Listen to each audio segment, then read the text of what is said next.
صفحہ نمبر 56 سیرت النبی جلد اول۔ اردو زبان میں سرور عالم صلی اللہ علیہ وسلم کی سیرت پر جامع ترین کتاب سیرت النبی صلی اللہ علیہ وآلہ وسلم، علامہ شبلی نعمانی رحمۃ اللہ، علامہ سید سلیمان ندوی رحمۃ اللہ، جلد اول۔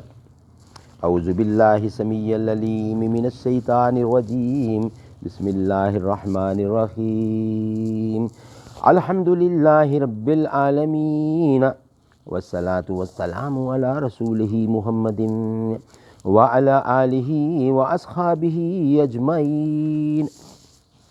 ناظرین، یہ پوری کتاب انشاءاللہ صفحہ بصفحہ آپ تک پیش کریں گے، کوئی ایک لفظ بھی باقی نہیں چھوڑیں گے۔ اللہ تعالیٰ آپ کو اور مجھے اس پہ عمل کرنے کی توفیق عطا فرمائے۔ یہ وہ کتاب ہے جو نبی کریم صلی اللہ علیہ وسلم کی زندگی کا ایک ایک پہلو بیان کیا گیا ہے اور ہمارے لیے یہ نمونہ ہے۔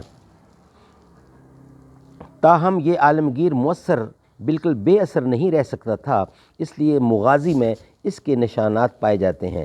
تاریخ نگاری کا قدیم طریقہ یہ تھا کہ فتوحات اور رزمیہ کارناموں کو نہایت تفصیل سے لکھتے تھے۔ ملکی نظم و نسق اور تمدن و معاشرت کے واقعات یا تو بالکل قلم انداز کر جاتے تھے یا اس طرح پراگندہ اور بے اثر لکھتے تھے کہ ان پر نگاہ نہیں پڑتی تھی۔ اسلام میں جب تالیف و تصنیف کی ابتدا ہوئی تو یہی نمونے پیش نظر تھے۔ اس کا پہلا نتیجہ یہ تھا کہ سیرت کا نام مغازی رکھا گیا۔ جس طرح سلاطین کی تاریخیں جنگ و شاہنامہ کے نام سے لکھی جاتی ہیں، چنانچہ سیرت کی ابتدائی تصنیف مثلا سیرت موسیٰ بن عقبہ اور سیرت ابن اسحاق مغازی ہی کے نام سے مشہور ہیں۔ ان کتابوں کی تربیت اور ان کتابوں کی ترتیب یہ ہے کہ سلاطین کی تاریخ کی طرح سنین کو عنوان بناتے ہیں اور اسی ترتیب سے حالات لکھتے ہیں۔ یہ حالات تمام تر جنگی مار کے ہوتے ہیں اور غزوات ہی کے عنوان سے داستانیں شروع کی جاتی ہیں۔ یہ طریقہ اگرچہ سلطنت و حکومت کی تاریخ کے لیے بھی صحیح نہ تھا، لیکن نبوت کی سوانح نگاری کے لیے تو ناموزوں ہے۔ پیغمبر کو ناگزیر طور پر جنگی واقعات پیش آتے ہیں۔